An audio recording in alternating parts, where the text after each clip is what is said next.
Hello and welcome back to the channel YouTube. My name is Crypt13 and in today's video we are going to be looking at the mechanics of the 4-piece Husk of Opulent Dreams, Hood for short, and the 4-piece clam set, the Ocean-Hued Clam. So we're going to be looking into a bunch of mechanics so that you know exactly how these new artifact sets work, how they calculate their damage, their stacks, and basically everything you just need to know in order to make full use of these new artifact sets. So first, we should talk about what they do exactly. First is the 4-piece hood set, and this is the artifact set that is tailor-built for defense scaling characters. Its 2-piece set bonus is going to give you 30% extra defense, and then the 4-piece set bonus will give you extra defense as well as extra geo damage bonus, up to 24% extra for both after you have the maximum number of stacks. And the way that you gain stacks is by dealing geo attacks. Now this is actually different from dealing geo damage, because it's not damage. You don't actually need to deal damage in order to gain your stacks. So that means this is going to be working on shields. And then the other way that you gain stacks is just by having your character off the field, just sitting in the back and chilling, not really doing anything. They don't need to be dealing off-field geo damage or anything like that. It's very simple, very easy to keep up your stacks. And so with that said, there's only one way to lose stacks, and that is if you are on the field for any extended period of time without doing any geo attacks. So let's go ahead and demonstrate that. My Albedo is now in the back, and as he's in the back, he is slowly gaining stacks as I am speaking. So once 12 seconds pass, he's going to have full maximum stacks. So we're just going to wait a couple more seconds here. And then we're going to switch back into Albedo. And then very soon, 6 seconds later, you'll notice that we are going to start losing stacks. It even has a nice little visual indicator that you are losing stacks. And that's going to happen every 6 seconds. Now let's go ahead and demonstrate this working when we actually deal geo damage and getting stacks that way. There you go, we did some geo damage, so we got 1 stack. We did some more geo damage and got our next stack. And now we have max stacks. We are now at 4. And then if I just stand around doing nothing, that's when we're going to start losing stacks. So you definitely want to avoid this. Alright, now we found ourselves an enemy with a shield. And as you can see, we still gain stacks.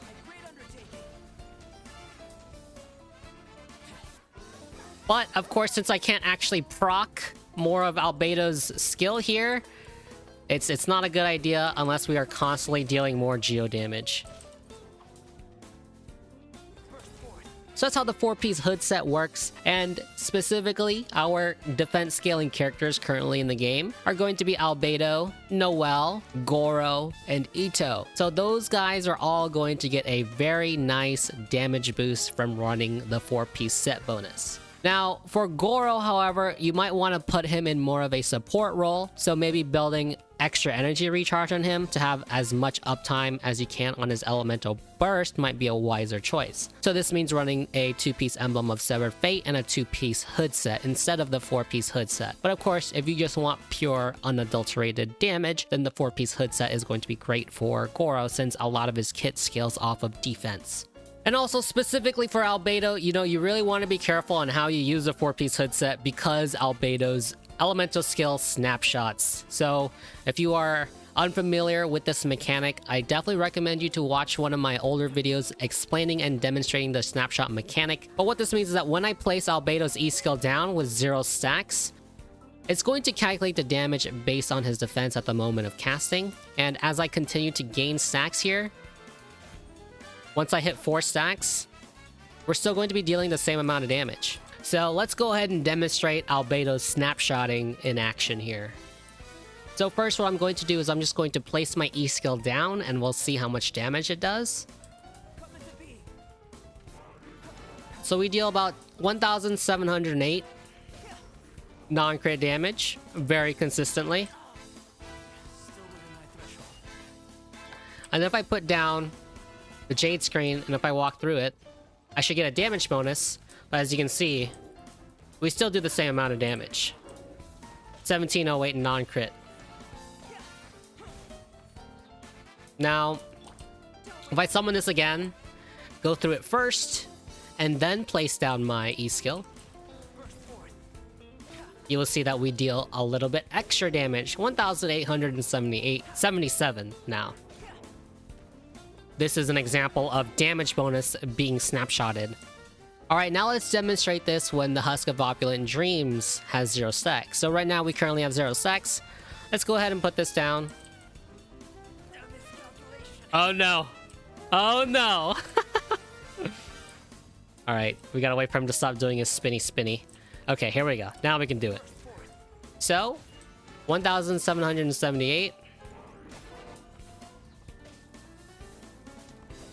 Oh, what is the hitbox on that? Oh my gosh. Alright, let's go ahead and demonstrate this with 0 stacks on the Husk of Opulent Dreams. So now we just hit 0. Gonna go ahead and place this down. And notice that we now are dealing 1,778 damage.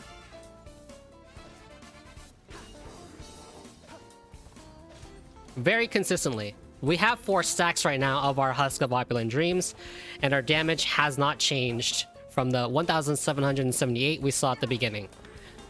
Now, if I replace this, now we do 2,358. We're gonna have to wait for this to stop, or we're gonna be losing stacks in the meantime. So let's try to get our stacks back up. So now we have 4 stacks.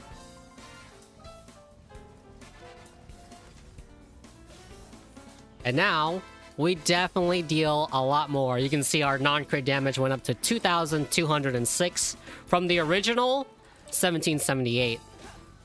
So there you go. There is a very quick demonstration on how that snapshot works for Albedo, and you'll have to be very aware of that when running the 4-piece Husk of Opulent Dreams with him. So thanks to the mechanics on how this works, keeping Albedo in the back for a mere 12 seconds will allow him to get full stacks on the Husk of Opulent Dreams. So very easy to maintain full uptime on this. It's no problem at all. So Albedo definitely really loves this artifact set. Just definitely try to avoid keeping Albedo on the field for extended periods of time where he's not dealing any physical damage, especially against shields and the like. So just be careful about that. You can still gain stacks if you place your E-skill, but not from the procs, since Albedo doesn't proc the transient blossoms against shields. So be very wary of that.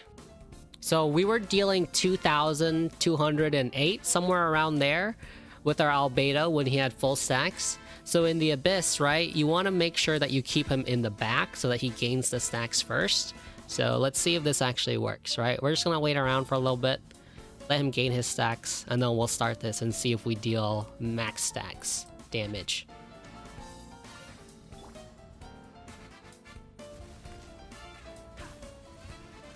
Yep, there we go. Now if I just like walk around like doing nothing, let's see if we go down to 3 stacks.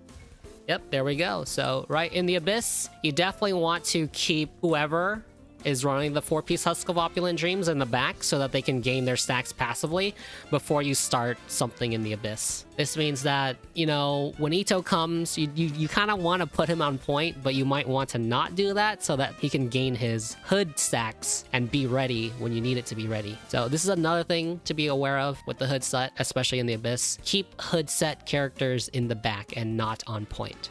So that was the 4-piece hood set. Those are definitely the mechanics that you need to know to make full usage of the 4-piece Husk of Opulent Dreams. So definitely keep those things in mind. And now let's go ahead and move on to the clam set. All right, the 4-piece clam set, Ocean-Hued Clam. This is quite the essay, so we're going to try to make this as easy to understand as possible. So what this new set does is that when you heal characters in the party, you are going to create a bubble that deals damage. It's going to deal damage based on how much that you healed, up to a maximum of 90% of 30,000 HP healed, which includes overhealing and overflow healing. The way that this damage is calculated is very similar to transformative reactions. So really what you just need to know about this is that it's going to be affected by resistances. So that means things like superconduct and things like physical shred are going to work for this damage, but damage bonuses will not. And I kind of spoiled it already, but I did say physical damage. The bubble is considered physical damage. So that means Superconduct and Zhongli's passive skill is going to increase the damage of this. So let's go ahead and do a demonstration here. This artifact set is also going to ignore enemy defense, so that means that even if your level differential between the enemies is different, you're still going to be dealing the same amount of damage, just like any other transformative reaction. So I want to demonstrate how the clam set works, so we're going to use this as our training dummy here. I'm going to go ahead and set my E skill to start healing, and all of my characters are fully healed, but as you can see, we are still dealing a little bit of damage. 2,325, so that's the overhealing at work there. The way that Kokomi's E skill works is that it only heals the active character, and currently our Kokomi is at full health, so there's the overhealing working as intended. And then now let me show you the Superconduct. Let's go ahead and do Superconduct onto him. There's the 5,427. So as you can see, Superconduct is increasing the damage of our bubble. Pretty nice damage increase.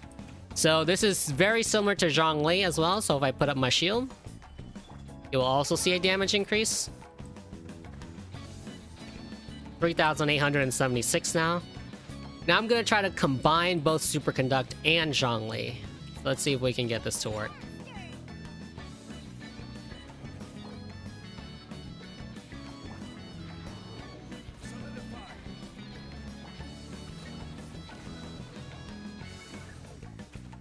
$6,977 there. There we go. So that was the most damage that we could get by combining both Zhongli and Superconduct there. So there you go. That shows that this damage is affected by physical shred. There's really no reason to use two of them on the same team because you can only have one on the field at any one time. So I'll go ahead and use my Kokomi and then my Barbara. And you can see there I did about 2,700. And then there I did 8,099. And then it went back to 2,700. So it seems like what happened there was we got a proc from Kokomi's clam set, and then we got a proc from Barbara's Q clam set, and then we got another proc from Kokomi's E clam set. So there's really no good reason to do it. You certainly can. It's not like it improves the damage or allows you to have more than one. And then I'll go ahead and throw this onto my Bennett real quick. Alright guys, so here I got my Bennett. He has been outfitted with the 4-piece clam set, and we're going to be looking at whether or not his fantastic voyage overheals. I'm pretty sure it doesn't, but we're gonna figure it out right now. I'm pretty sure that Bennett just stops healing once your characters hit 70%, so it doesn't even count as any kind of overhealing. So that means the 4-piece clam set is probably not going to be the best choice for Bennett, but let's go ahead and find out. Yep, and as you can see, there is no bubble being formed, so Bennett just doesn't overheal. Don't use this set for Bennett. It is not a good set for him. So what this means is that Kokomi, Barbara, and Chi-Chi are definitely going to just absolutely love this new set. And the good thing about Chi-Chi is that she has very easy access to Superconduct, so in terms of damage, Chi-Chi is probably going to get the most damage out of this set.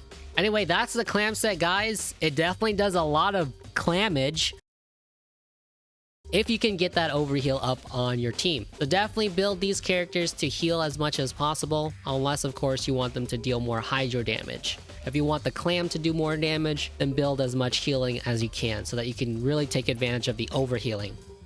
But there you go, guys. That's the new 4-piece hood set and the new 4-piece clam set. Its mechanics broken down so that you can easily understand them. And if this video helped you out, don't forget to hit the like button, consider subscribing to the channel, and leave a comment down below if there are any other interactions that you know of that works, because we're all here for knowledge. So definitely drop that comment down below. I'm also on Twitch and I have a Discord, so make sure to go and check those links in the description down below. Anyway, until next time, I will see you guys later.